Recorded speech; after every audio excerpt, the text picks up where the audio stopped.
Hello everyone, you're welcome to this episode of Freedom Friday. Hi, I'm Stephen Oyedemi. I'm the host of Freedom Friday on Luminara TV. In this episode, we'll be looking at a very important topic, and it is personal freedom and national security. Oftentimes, we see a lot of repression of people's personal freedoms on the basis of national security. And today I have with me an amazing fellow, Ibrahim Anoba, is editor at African Liberty. So we'll be looking at this topic together. Please enjoy. Welcome, Ibrahim Anoba. Thank you for having me. It's my pleasure to be on with you. All right. So basically, on these kind of conversations on Freedom Friday, we try to delve into different dimensions of freedom, personal freedom, economic freedom, basically to enrich people's understanding of the concept of freedom and how it connects to development and overall human well-being in society. So today we'll be discussing personal freedom and national security.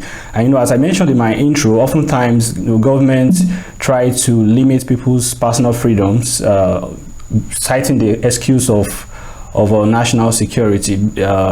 I would like to start by asking you, what exactly is personal freedom? How would you describe personal freedom from your perspective? Well, thank you for having me and for asking that very important question. I mean, personal freedom means a lot. I mean, quite different thing to different categories of people. I mean, to the general public, personal freedom is not even going to have a singular definition. What constitutes personal freedom to an entrepreneur on the street of Kumasi will be radically different from what will constitute personal freedom for, say, Dangote. So even in the business world, people may consider their right to do business whatever they want to do business in, or to communicate with people regardless, like however they want to do that, to be expressions of freedom that they wouldn't want the government or any other institution to supervise or to dictate. And even in the academia, personal freedom means different thing to historians than to anthropologists, to law people. It's not, again, the point here is that it's not a singular conception, but generally you can also say personal freedom will be something from having the right to live your life the way you want, when you respect the rights of other people and you do not discriminate against other people, and the right to do the basic things in life, to marry whomever you want, to engage in legitimate businesses. I mean, the question of legitimate business is even complicated, but just generally to live your life like a human being, and without having state institutions particularly, or even non-state institutions regulating what you should do. Yeah, well, I mean, from what you've described so far, I think I can see very clearly that the individual is very important. When we have conversations or make decisions in society, of course, the individual has to be very important. But the reality of things right now in Nigeria, and across the continent, is that the individual is not, hasn't yet been given the value that it deserves. We don't prioritize the individual that much. So I understand that you mentioned some importance. Why talking about why describing personal freedom? You made mention of some importance of freedom itself, of personal freedom itself. So could you just elaborate on that? Basically, why should I want more personal freedom? Because aside understanding what personal freedom is, a lot of people might not feel they need personal freedom. Sometimes, I mean, we're still going to delve a bit into that. They might feel that, okay, the security is more important to them than having the freedom to, lead their lives and choose how to talk or how to express themselves, home property and all of that. So, what basically would you describe as the importance of personal freedom? Right. So, I mean, we have to be realistic. Certain times you cannot get certain freedoms unless you demand those freedoms from a collective point. For example, in the United States, a lot of young black male like myself, particularly those who were born here, and who people often refer to generally as Black Americans, were witnessing some horrific treatment by policemen, and it was obvious that these people had been targeted because of their race, even though race is a fallacy conception. But anyway, because they were black, because of the tone of their skin. So, but again, a young man in Charlotte, in Virginia, or in New York, it would be difficult for that one young man to go into the precinct or the police station or to the courthouse or to the local government and ask that I want my personal freedom because the police are treating other black men badly, and I want the community or the council to recognize that I'm vulnerable because of my skin color. So I want that to happen. It's unlikely that you will be attended to, even though they're going to document that you came, but it's unlikely that your congressman or woman will take that issue up and go discuss it in the state congress. But when you come together and demand those freedom as all black men in New York or all black men in Washington D.C. or in Lagos demanding that, like we saw in NSAS, we used to say that people will often go and report or sue the police for abusing them, but it was only when people came together to actually demand those freedoms that NSAS become much more what it was. But that's just to point out that sometimes you really have to go through the collective to actually request for some personal freedom because of just political reasons. But in most times, what we often forget is that what makes up groups are individuals with distinct experiences or realities, in fact, that may not necessarily belong to the collective reality. So in NSAS, for instance, we saw that during that protest, there were also Nigerians, young Nigerians who were queer or gay or lesbians, who still wanted their own kind of spaces as well, for the authorities to recognize their space as existence and to respect that space, to demand for personal freedoms is quite of course we know that it's quite the right of everybody to demand those freedoms, but sometimes you just have to as humans, because again maybe because I'm talking as though I am as someone who is pro personal freedom, so individual right, but generally, frankly, you don't become human until you are free. Like, you do not, even though your group is free. I mean, today blacks in America are pretty much free to vote or to go to polls. But as a personal black man, if you do not feel respected by your neighbor or by people at your place of work, even though black people have the right to work or to do whatever, you still don't feel that personal respect. So it's until you actually looking what you need, what you demand personally, which may not be the same as a group, that you actually start seeing what makes you human. And until those freedoms are respected, you may not feel yourself as being human, frankly. Yeah, so I mean, basically, the desire for freedom is an innate human desire. People want to, the benefits of freedom. They want to be respected. They want to feel part of a society, and not just be segregated and treated poorly. So, in your opinion, do you think Nigerians are free on the individual level? Are Nigerians free, in your opinion?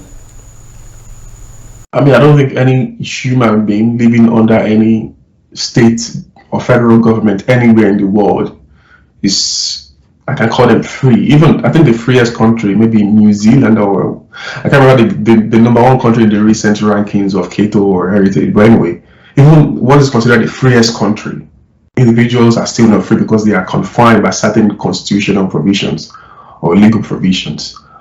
But to be much more sensible now, are Nigerians free? I mean, of course they're not. I mean, what do you define as being free? The right to go out and not have police officers harass you because you are wearing cocoa hair, or because you are wearing earrings, or because you're driving a fancy car. those are things that makes basic freedom: the right to move, the right to dress the way you want, that's freedom of expression. Because we often think freedom of expression is just about talking.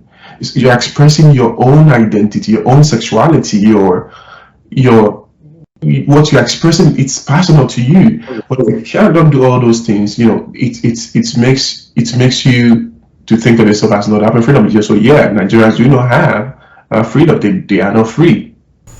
So understanding that, because of course freedom is relative, so there isn't absolute freedom anywhere in the world. But of course, when we look at rankings like the Human Freedom ranking, you see Nigeria ranks very low.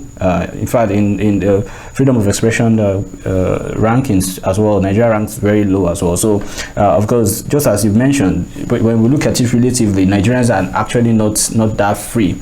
So, what do you think we should be doing? People should do to demand for greater freedom, because we understand that freedom is an innate desire for people. People want to be free. The opposite of freedom is not desirable for people. So what should we be doing to demand for greater freedom? We as young Nigerians we're already on the right track by engaging in that protest in 2020. That NSAS was it was a defining moment. It was a moment that actually separated the Nigeria of the past from Nigeria of the present, because we may not see that NSAS as giving us strong results, but I'm telling you, the way you see Nigeria as a historian, you demarcated from that point of NSAS, because you talked about a generation before that after Fela passed away, just a flashes of activists following me, Giwa, Dele Giwa, even recently Ashore, but you haven't seen that collective effort after the 70s and 80s. And we pretty much used to our parents telling us, well, this will change. I mean, don't worry. I mean, insofar we are having food on our table and we can go to work and make some money, whatever they feel like the government do, let's just do it. But that point of the youth, right? And some people that they were also protests during MK Abiola's time, and other times as well, that they were protests, and it's not like the past generation wasn't as active as the current one, or even maybe more. Right, but yeah, they were active. I mean, that's why I said parcels of this kind of protest. I mean, what I'm actually saying is that, for example, that MK Abia was precipitated because MK won, but it was corruptly declared not the winner by Babangida. That was the reason that people came out to protest. During the time of the first subsidy, it was because of full subsidy primarily, but the NSAS, and perhaps as close to this fuel subsidy problem or the protest, was beyond just NSAS. It was from the economy. People were already suffering because of the economy. COVID was making people go really, really crazy. Lockdown, the measures were just unfair. So NSAS just brought a lot of things together. But the point here is that it brought Nigerians together, Hausa, Igbo, everybody together to protest. What I'm saying is that we didn't only see that protest as just protest alone, but we saw it as a point where we actually realized that the way things were being run in the past, APC or PDP cannot give us what we want anymore. During the Abiola protest, people still saw Babangida he still has to do something. Babangida has to reverse this, or the SDP has to be declared eventually. They still saw solutions coming from the state institutions. But what NSAS did is that NSAS didn't see solutions coming from the state institutions. We knew that even if the police reform NSAS or turn it to SWAT, that isn't still a solution. But we saw that solutions lies in taking all these people out, dismantling the political structure itself, and starting anew. So again, that's why I just see that NSAS point as a very definitive point moving forward. Pretty much saying Nigerians now know what they want. This generation is not going to take anything for granted, and I think for in the next few years, that attitude of demanding your rights, demanding your freedoms, will continue to increase up until a point that perhaps we eventually see new leadership or an overhaul of the federal system as we know it. Yeah, and I think that's a very great thing to know and to see that we're seeing a coming of new people who are joining the entire process of demanding for greater freedom. When we look at the COVID-19, the response of governments to COVID-19, we'll notice that it has also involved the repression of personal freedoms. To implement most of the COVID restrictions and all of that. So, do you think all of those actions taken by government can be justified in any way, especially because it's a pandemic? They were trying to, ensure that people's health are protected, and it's a kind of a security issue as well. So there were a lot of repressions that came with COVID-19 restrictions. Can this be justified in any way? COVID-19 is real. People are dying. We need to act. If we do not act, we'll probably be exterminated as a species. So yeah, there should be some measure to make sure we do not exterminate as a species. Because it's only when you exist that's going to actually have freedom. A dead man cannot have freedom. But again, those measures has to be considerate of people's realities. The reality of people in Lagos is not the same as the reality of people in New York. Well, you may say they are pretty much the economic setup, but that's not the case. In Lagos, for example, people do not have the same access to amenities as people in New York. The mistake we made in Africa, in Nigeria, but in Africa, frankly, is that we borrowed that lockdown method like straitjacket. What was going on in America? Lockdown from everything except essential service. Nigerian government did the same, everything except essential service. Whereas our realities, our access to other apparatus to keep things running are kind of different from what New York or America had or what UK had. So apart from realizing that COVID is real, that things needs to be done to make sure we do not all die, I just think the government was just so myopic and very insensible in the way they looked down, because they just didn't consider the nomenclature of the Nigerian or the African. They just borrowed those methods of lockdown from elsewhere that just didn't work for us, and of course that eventually affected personal freedoms generally. Yes, exactly. I think it's of course it's important that government considers the reality of things before taking decisions, and not just copy and paste from elsewhere. And some people would agree that most of those measures here in Nigeria were not that effective anyway. And in fact, right now, people are not taking COVID-19 vaccines in Nigeria. I don't know if you're aware of that. People are not taking the COVID-19 vaccine, and even though we know that people need to take this, is the right thing to do, it's just like there's this mentality around the country that not so many people are dying of COVID here in Nigeria and they don't just need it. So I think the realities in Nigeria is just different, and should have been approached differently. So I would like us to look at something very important, which is also an area where the government usually cites national security as an example to repress people's freedom. Last year, Twitter was banned in Nigeria since June. I think June 1. It was recently lifted just 2 weeks ago. It was lifted. So in the explanation for placing a ban on Twitter, national security was mentioned. Last year, there was shutdown of internet services in some parts of some states in the northern Nigeria in an effort to tackle banditry and all of that. This affected the ability of some people in these states to communicate, to relate with their co-workers, their family and friends outside the state. This was an effort to limit or stop the communication of bandits networks. Can we justify this? Well, of course, there is no justification for banning a means of communication like Twitter. Like, come on, it's like gagging people physically. But it's also being inconsiderate about the economic situation of many Nigerians. Because, you agree with me, a lot of people actually run their business through Twitter. I'm not the most active on Twitter, but I know a lot of people whose business depended on Twitter, and mostly on Instagram. But the point here is that to ban Twitter because one man was pissed off just shows you the level of inconsiderate we are talking about. that the government do not consider anything. Okay, wait, so the president was pissed off. Well, it's an insult to the president, but how do we actually address that by not making Nigerians to suffer for it? Well, it was Jack Dorsey or Twitter or some people that insulted the president.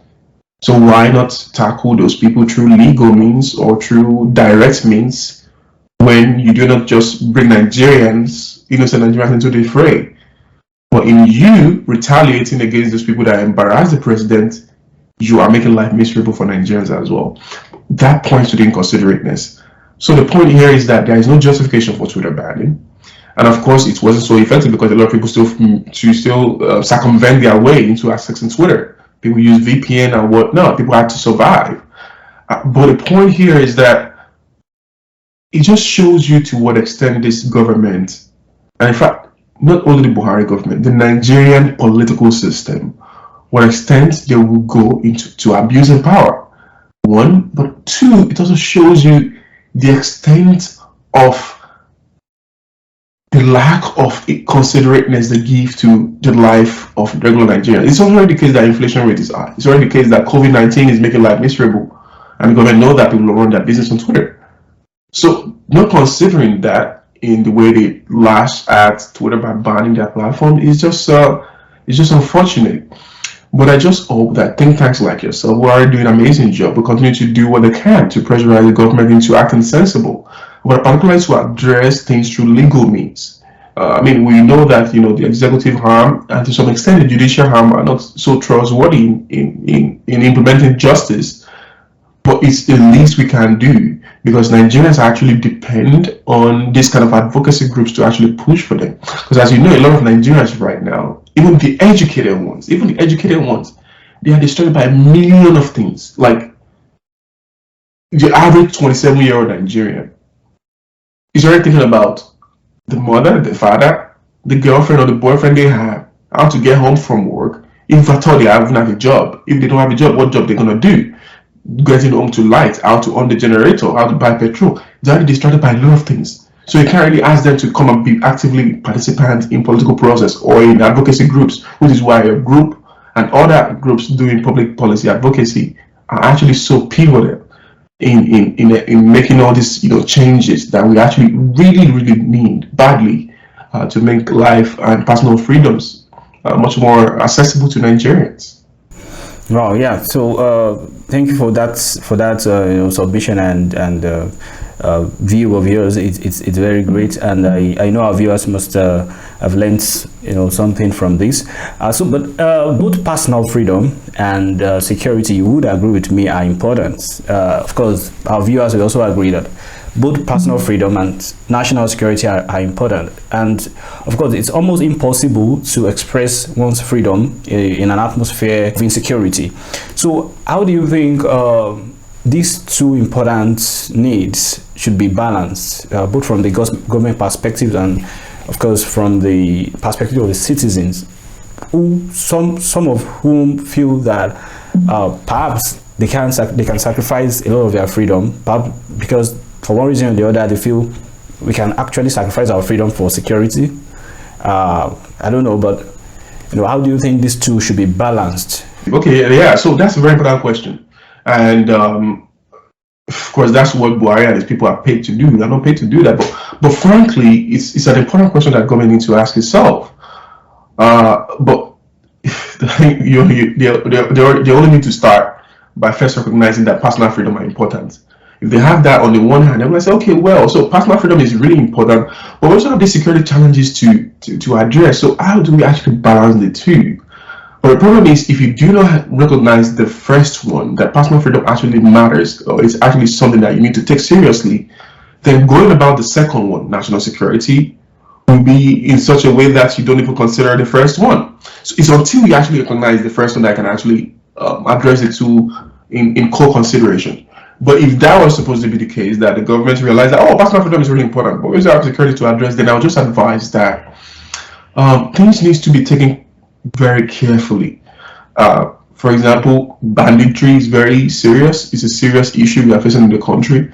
And because we do not have apparatus to track people that are questionable or whatnot, maybe sometimes we actually have to stop buses on the highway and actually ask people to calm down and individually search people just to make sure nobody's kidnapping or trafficking or having weapons that are illegal in their car. Maybe that's what we have to do. But the thing is that, well, how do we do that? By not disrespecting people's personal freedom. So do we then need to say we must have a law in place that makes sure that a bus cannot be stopped more than 2-3 times within an amount of kilometer, or that when that kind of stop is done, you have to release the bus immediately after 5 minutes or after 10 minutes, or no officer during a search can touch someone the way they want to be touched, or no officer can arrest somebody even if they find a weapon without ABC being satisfied. So again, it means we are considering a solution to banditry, recognizing personal freedoms in the Nigerian context. One very important point I could pick is that in trying to balance, personal freedom and national security, technology plays a very important role. There's definitely a need for our security agencies to implement more technology solutions to address some of the issues. So, and then of course policies that are pro people, pro freedom should be in place in the code of operation of our security agencies. Thank you so much, Ibrahim Anoba, for joining me on this episode of Freedom Friday. It's been nice talking to you. Thank you very much. Thank you very much, everyone, for watching. It's been nice talking to Ibrahim Anoba, who is the editor at African Liberty. Thank you very much for watching. This is the 3rd episode. Look forward to the 4th episode of Freedom Friday. Thank you.